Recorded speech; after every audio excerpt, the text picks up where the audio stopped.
ওম শান্তি। আজি 15/2/2025 বৰ্ষৰ প্ৰাতঃ মুৰলী। ওম শান্তি। বাপ দাদা মধুবন। আজি বাবাই কৈছে, মৰমৰ সন্তানসকল, পিতাই তোমালোকক দৈবী ধৰ্ম আৰু শ্ৰেষ্ঠ কৰ্ম শিকায়। সেইবাবে তোমালোকৰ দ্বাৰা কোনো আসুৰী কৰ্ম হ'ব নালাগে। বুদ্ধি বহুত শুদ্ধ হ'ব লাগে। প্ৰশ্ন: দেহ অভিমানত আহিলে প্ৰথমে কোনটো পাপ হয়? উত্তৰ: যদি দেহ অভিমান আছে তেন্তে পিতাৰ স্মৃতিৰ সলনি দেহধাৰী স্মৃতি আহিব। কুদৃষ্টি গৈ থাকিব। বেয়া খেয়াল আহিব। এয়া বহুত ডাঙৰ পাপ। বুজিব লাগে যে মায়াই প্ৰহাৰ কৰি আছে। ততালিকে সাৱধান হৈ যাব লাগে। ওম শান্তি। আত্মিক পিতাই আত্মিক সন্তানসকলক বুজাই আছে, আত্মিক পিতা ক'ৰ পৰা আহিছে? আত্মিক সৃষ্টিৰ পৰা, যাক নিৰ্বাণ ধাম অথবা শান্তিধাম বুলিও কয়। এয়াতো হৈছে গীতাৰ কথা। তোমালোকক সোধে, এই জ্ঞান ক'ৰ পৰা আহিল? তেতিয়া ক'বা যে এয়াতো সেয়াই গীতা জ্ঞান। গীতাৰ ভূমিকা চলি আছে আৰু পিতাই পঢ়ায়। ভগৱান উবাচ হয় নহয়, আৰু ভগৱানটো এজনেই। তেওঁ হৈছে শান্তিৰ সাগৰ। থাকেও শান্তিধামত, য'ত আমিও থাকোঁ। পিতাই বুজায় যে এয়া হৈছে পতিত সৃষ্টি, পাপ আত্মাৰ তমোপ্ৰধান সৃষ্টি। তোমালোকেও জানা যে যথাযথ আমি আত্মাসকল এই সময়ত তমোপ্ৰধান। 84 চক্ৰ পৰিক্ৰমা লগাই শত্ৰুপ্ৰধানৰ পৰা এতিয়া তমোপ্ৰধান অৱস্থা পাইছোঁ। এয়া পুৰণা অথবা কলিযুগী সৃষ্টি। এই নামবোৰ সকলো এই সময়ৰে। পুৰণি সৃষ্টিৰ পাছত আকৌ নতুন সৃষ্টি হয়। ভাৰতবাসীয়েও এয়াও জানে যে ভাৰতৰ যুদ্ধও তেতিয়াই হৈছিল, যেতিয়া সৃষ্টি পৰিৱৰ্তনৰ সময় হৈছিল। তেতিয়াই পিতা আহি ৰাজযোগ শিকাইছিল। কেৱল ভুল কি হ'ল? এটাটো হৈছে কল্পৰ আয়ুস পাহৰি গ'ল, আৰু গীতাৰ ভগৱানক পাহৰি গ'ল। শ্ৰীকৃষ্ণকতো ঈশ্বৰ পিতা বুলি ক'ব নোৱাৰি। আত্মাই কয়, ঈশ্বৰ পিতা, তেন্তে তেওঁ নিৰাকাৰ হৈ গ'ল। নিৰাকাৰ পিতাই আত্মাসকলক কয়, মোক স্মৰণ কৰা, মইহে পতিত পাৱন হওঁ। মোক আহ্বানো জনাই যে, হে পতিত পাৱন। শ্ৰীকৃষ্ণটো হৈছে দেহধাৰী। মোৰতো কোনো শৰীৰ নাই। মই হৈছোঁ নিৰাকাৰ, মনুষ্যৰ পিতা নহয়, আত্মাৰ পিতা। এইটোতো দৃঢ় কৰি ল'ব লাগে। বাৰে বাৰে আমি আত্মাসকলে এই পিতাৰ পৰা উত্তৰাধিকাৰ লওঁ। এতিয়া 84 জন্ম পুৰা হ'ল, পিতা আহিছে। বাবা বাবা বুলিয়েই কৈ থাকিব লাগে। বাবাক বহুত স্মৰণ কৰিব লাগে। গোটেই কল্প দেহধাৰী পিতাক স্মৰণ কৰিলা। এতিয়া পিতা আহিছে আৰু মনুষ্য সৃষ্টিৰ পৰা সকলো আত্মাক উভতাই লৈ যায়, কাৰণ ৰাৱণ ৰাজ্যত মনুষ্যৰ দুৰ্গতি হৈ গৈছে। সেইবাবে এতিয়া পিতাক স্মৰণ কৰিব লাগে। এয়াও মনুষ্যই নুবুজে যে এতিয়া ৰাৱণ ৰাজ্য চলি আছে। ৰাৱণৰ অৰ্থই বুজি নাপায়। মাথোন দশহৰা অৰ্থাৎ বিজয়া দশমী পালন কৰাটো এটা ৰীতিত পৰিণত হৈছে। তোমালোকে জানো তাৰ অৰ্থ কিবা বুজিছিলা? এতিয়া বুজনি পাইছা আনক বুজাবৰ বাবে। যদি আনক বুজাব নোৱাৰা, তাৰ মানে নিজেই বুজি পোৱা নাই। পিতাৰ সৃষ্টিচক্ৰৰ জ্ঞান আছে। আমি তেওঁৰ সন্তান, গতিকে সন্তানসকলৰো এই জ্ঞান থাকিব লাগে। তোমালোকৰ এয়া হৈছে গীতা পাঠশালা। উদ্দেশ্য কি? লক্ষ্মীনাৰায়ণ হোৱা। এয়া ৰাজযোগ হয় নহয়। এয়া হৈছে নৰৰ পৰা নাৰায়ণ আৰু নাৰীৰ পৰা লক্ষ্মী হোৱাৰ জ্ঞান। সেই লোকসকলে বহি কথা অৰ্থাৎ কাহিনী শুনায়। ইয়াততো আমি পঢ়ো। আমাক পিতাই ৰাজযোগ শিকায়। কল্পৰ সংগম যুগতে এয়া শিকায়। পিতাই কয়, মই পুৰণি সৃষ্টি সলনি কৰি নতুন সৃষ্টি স্থাপনা কৰিবলৈ আহিছোঁ। নতুন সৃষ্টিত এওঁলোকৰ ৰাজ্য আছিল, পুৰণি সৃষ্টিত নাই। পুনৰ নিশ্চয় হোৱা উচিত। চক্ৰৰ বিষয়েতো জানিছা। মুখ্য ধৰ্ম হৈছে 4টা। এতিয়া দৈবী ধৰ্ম নাই। দৈবী ধৰ্ম ভ্ৰষ্ট আৰু দৈবী কৰ্ম ভ্ৰষ্ট হৈ গৈছে। এতিয়া আকৌ তোমালোকক শ্ৰেষ্ঠ দৈবী ধৰ্ম আৰু শ্ৰেষ্ঠ কৰ্ম শিকাই আছে। গতিকে নিজৰ প্ৰতি ধ্যান ৰাখিব লাগে। মোৰ দ্বাৰা একো আখুৰি কৰ্মটো নহয়। মায়াৰ বাবে কেনেধৰণৰ বেয়া খেয়ালটো বুদ্ধিত নাহে, কুদৃষ্টিটো নাথাকে। চাবা, কাৰোবাৰ যদি কুদৃষ্টি যায় অথবা বেয়া খেয়াল চলে, তেতিয়া তেওঁক সাৱধান কৰি দিব লাগে। তেওঁৰ লগত মিলি যাব নালাগে। তেওঁক সাৱধান কৰি দিব লাগে, মায়া প্ৰৱেশ কৰাৰ বাবে আপোনাৰ এইবোৰ বেয়া খেয়াল আহিছে। যুগত বহিলে পিতাৰ স্মৃতিৰ বাহিৰে কাৰোবাৰ দেহৰ প্ৰতি খেয়াল গ'লে বুজিবা যে এয়া মায়াৰ প্ৰহাৰ হৈ আছে। মই পাপ কৰি আছোঁ। এই ক্ষেত্ৰত বুদ্ধি বহুত শুদ্ধ হ'ব লাগে। হাঁহি ধেমালিৰ পৰাও বহুত লোকচান হয়। সেয়েহে তোমালোকৰ মুখেৰে সদায় শুদ্ধ বচন উচ্চাৰিত হ'ব লাগে। কটু বচন নহয়, হাঁহি ধেমালি আদিও নহয়। এনেকুৱা নহয় যে মইতো কেৱল হাঁহি উঠাবলৈহে কৈছিলোঁ, সেয়াও হানিকাৰক হৈ যায়। এনেকুৱা হাঁহি ধেমালিও কৰিব নালাগে য'ত বিকাৰৰ দুৰ্গন্ধ থাকে। বহুত সাৱধানে থাকিব লাগে। তোমালোকে জানা, নাঙঠ লোক অৰ্থাৎ ঋষি আছে, তেওঁলোকৰ খেয়াল বিকাৰৰ ফালে নাযায়, থাকেও বেলেগে। কিন্তু কৰ্মেন্দ্ৰিয়ৰ চঞ্চলতা যুগৰ বাহিৰে আৰু বেলেগ উপায়েৰে আঁতৰি নাযায়। কাম সতৰো এনেকুৱা যে কাৰোবাক দেখিলেও যদি পুৰা যুগত নাথাকে, তেন্তে কৰ্মেন্দ্ৰিয় নিশ্চয় চঞ্চল হ'ব। নিজকে পৰীক্ষা কৰিবলগীয়া হয়। পিতাৰ স্মৃতিত থাকিলে এনেকুৱা কোনো ধৰণৰ বেমাৰ নাথাকিব। যুগত থাকিলে এনেকুৱা নহয়। সত্য যুগতো কোনো ধৰণৰ মলিনতা নাথাকে।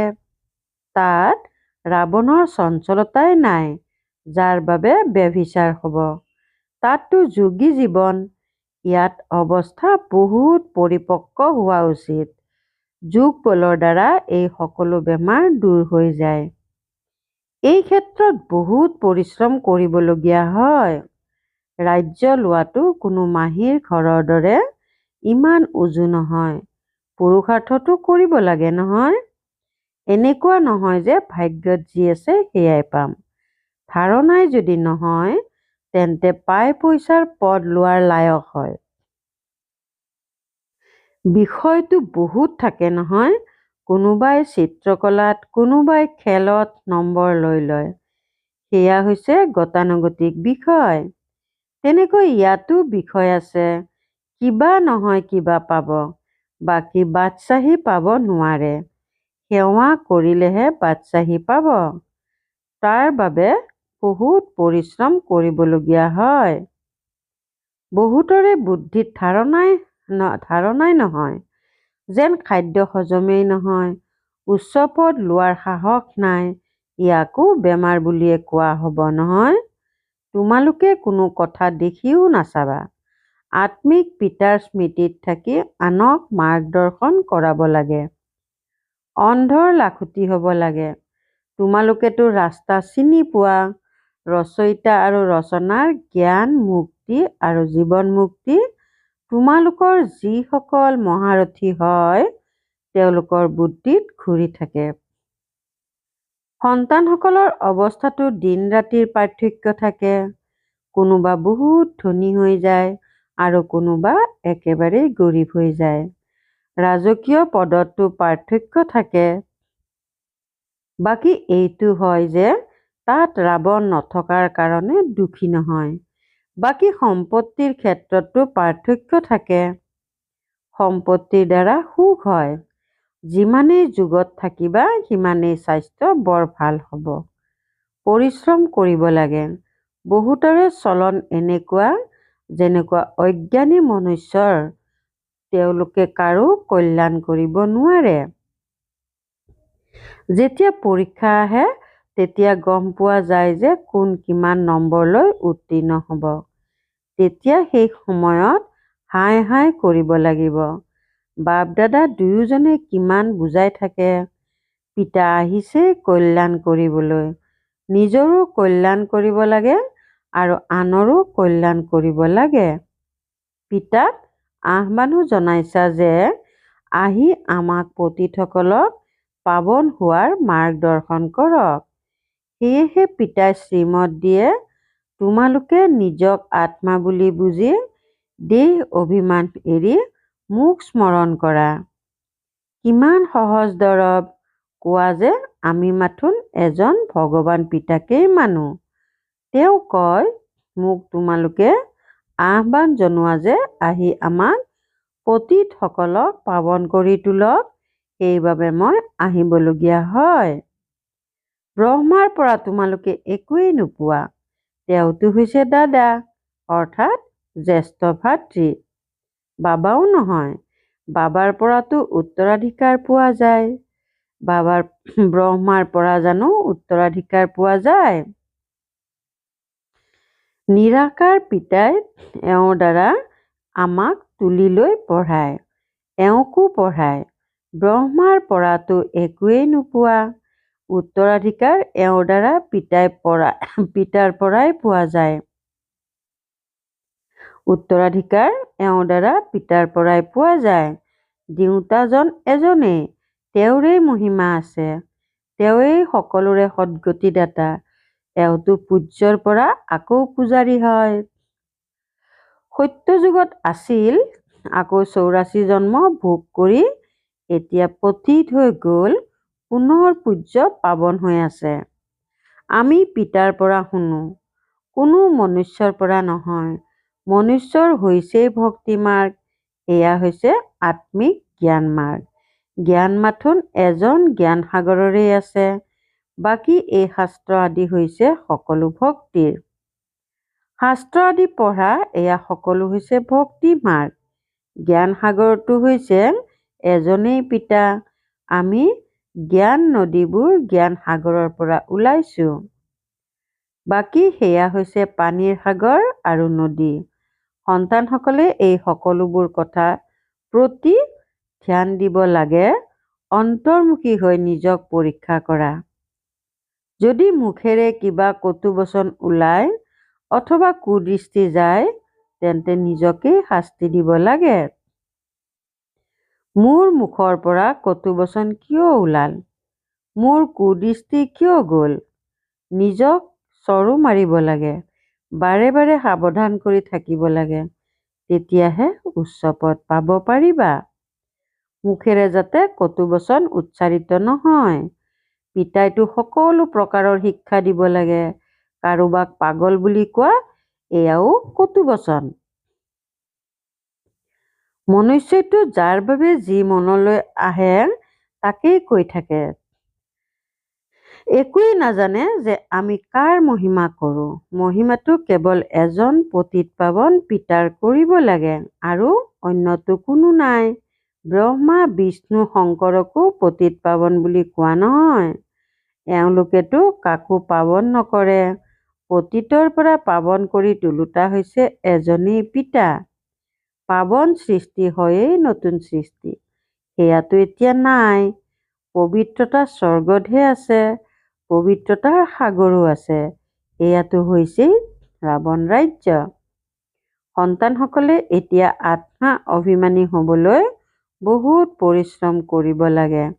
মুখেৰে কোনো ধৰণৰ পাথৰ বা কটু বচন উচ্চাৰিত কৰিব নালাগে। বহুত মৰমেৰে চলিব লাগে। কুদৃষ্টিয়েও বহুত লোকচান কৰি দিয়ে। বহুত পৰিশ্ৰম কৰিব লাগে। আত্মা অভিমান হৈছে অবিনাশী অভিমান। দেহটো বিনাশী, আত্মা কোনেও নাজানে। আত্মাৰ পিতাতো কোনোবা নিশ্চয় থাকিব নহয়। এনেকৈ কয়ো যে সকলো ভাই ভাই। তেন্তে আকৌ সকলোৰে মাজত পৰমাত্মা পিতা কেনেকৈ বিৰাজমান হ'ব পাৰে?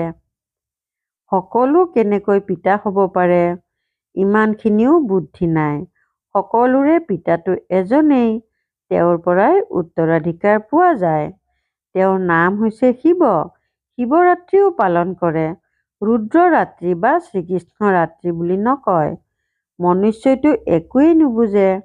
এনেকৈ ক'ব যে এয়া সকলো তেওঁৰেই ৰূপ, তেওঁৰেই লীলা। তোমালোকে এতিয়া বুজি পোৱা যে বেহদৰ পিতাৰ পৰাতো বেহদৰ উত্তৰাধিকাৰ পোৱা যায়। গতিকে সেইজন পিতাৰ শ্ৰীমতত চলিব লাগে। পিতাই কয়, মোক স্মৰণ কৰা। বনুৱাসকলকো শিক্ষা দিব লাগে যাতে তেওঁলোকৰো কল্যাণ হৈ যায়। কিন্তু নিজেই যদি স্মৰণ কৰিব নোৱাৰে তেন্তে অন্যক কি স্মৃতি সোঁৱৰাই দিব? ৰাৱণে একেবাৰে পতিত কৰি দিয়ে। পুনৰ পিতা আহি পৰিস্থানী অৰ্থাৎ পৰীৰ দেশৰ নিবাসী কৰি তোলে। আচৰিত নহয়নে? কাৰো বুদ্ধিত এই কথাবোৰ নাই। এই লক্ষ্মী নাৰায়ণ কিমান উচ্চ পৰিস্থানীৰ পৰা আকৌ কিমান পতিত হৈ যায়। সেইকাৰণে ব্ৰহ্মাৰ দিন ব্ৰহ্মাৰ ৰাতি বুলি গায়ন কৰা হৈছে। শিৱৰ মন্দিৰত তোমালোকে বহুত সেৱা কৰিব পাৰা। পিতাই কয়, তোমালোকে মোক স্মৰণ কৰা। দুৱাৰে দুৱাৰে দিগভ্ৰান্ত হৈ ঘূৰি ফুৰিবলৈ এৰা। এই জ্ঞান হৈছেই শান্তিৰ। পিতাক স্মৰণ কৰিলে তোমালোক শত্ৰুপ্ৰধান হৈ যাবাগৈ। কেৱল এইটোৱেই মন্ত্ৰ দি থাকা, কাৰো পৰা ধন ল'ব নালাগে। যেতিয়ালৈকে পৰিপক্ক হৈ নাযায় এনেকৈ কবা, প্ৰতিজ্ঞা কৰক যে মই পবিত্ৰ হৈ থাকিম। তেতিয়াহে আমি আপোনাৰ হাতেৰে খাব পাৰিম, কিবা ল'ব পাৰিম। ভাৰতত মন্দিৰটো অনেক আছে। বিদেশী লোক আদি যিয়েই আহে তেওঁলোকক এইটো বাৰ্তা তোমালোকে দিব পাৰা যে পিতাক স্মৰণ কৰক। ভাল বাৰু। অতি মৰমৰ কল্পৰ পাছত পুনৰাই মিলিত হোৱা সন্তানসকলৰ প্ৰতি মাতা পিতা বাপ দাদাৰ স্নেহপূৰ্ণ স্মৰণ আৰু সুপ্ৰভাত। আত্মিক পিতাৰ আত্মিক সন্তানসকলক নমস্কাৰ। ধাৰণাৰ বাবে মুখ্য সাৰ ১ নম্বৰ, কেতিয়াও এনেকুৱা হাঁহি ধেমালি কৰিব নালাগে য'ত বিকাৰৰ দুৰ্গন্ধ থাকে। নিজক বহুত সাৱধানে ৰাখিব লাগে। মুখেৰে কটু বচন উচ্চাৰণ কৰিব নালাগে। ২ নম্বৰ, আত্মা অভিমানী হোৱাৰ বহুত অভ্যাস কৰিব লাগে। সকলোৰে সৈতে প্ৰেমেৰে চলিব লাগে। কুদৃষ্টি ৰাখিব নালাগে। কুদৃষ্টি গ'লে নিজেই নিজক শাস্তি দিব লাগে। বৰদান, নিৰন্তৰ স্মৃতি আৰু সেৱাৰ সন্তুলনেৰে শৈশৱৰ দুষ্টালি সমাপ্ত কৰোঁতা বানপ্ৰস্থী হোৱা। অৰ্থাৎ সৰু সৰু কথাত সংগমৰ অমূল্য সময় নষ্ট কৰা, এয়া শৈশৱৰ দুষ্টালি। এতিয়া এই দুষ্টালি শোভা নাপায়। বানপ্ৰস্থত কেৱল এটাই কাৰ্য বাকী থাকি যায়, পিতাৰ স্মৃতি আৰু সেৱা। ইয়াৰ বাহিৰে অন্য একোৱেই যাতে স্মৃতিলৈ নাহে। উঠিলেও পিতাৰ স্মৃতি আৰু সেৱা, শুলেও পিতাৰ স্মৃতি আৰু সেৱা, নিৰন্তৰ যাতে এইটো সন্তুলন থাকে। ত্ৰিকালদৰ্শী হৈ শৈশৱৰ কথাবোৰ বা শৈশৱৰ সংস্কাৰবোৰৰ সমাপ্তি সমাৰোহ উদযাপন কৰা, তেতিয়া বানপ্ৰস্থী বুলি কোৱা হ'ব। শ্লোগান, সৰ্বপ্ৰাপ্তিৰে সম্পন্ন আত্মাৰ চিন হৈছে সন্তুষ্টতা। সন্তুষ্ট হৈ থকা আৰু সন্তুষ্ট কৰা। সৰ্বপ্ৰাপ্তিৰে সম্পন্ন আত্মাৰ চিন হৈছে সন্তুষ্টতা, সন্তুষ্ট হৈ থকা আৰু সন্তুষ্ট কৰা। ওম শান্তি। একান্ত প্ৰিয় হ'বলৈ, একতা আৰু একাগ্ৰতা ধাৰণ কৰিবলৈ আজিৰ অব্যক্ত সংকেত। একান্ত এটাটো হৈছে স্থূল, দ্বিতীয়তে আকৌ সূক্ষ্মও হয়। একান্তৰ আনন্দৰ অনুভৱী হৈ যোৱা, তেতিয়া বাহ্যমুখিতা ভাল নালাগিব।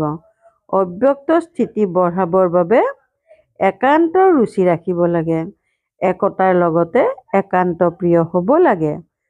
ওম শান্তি।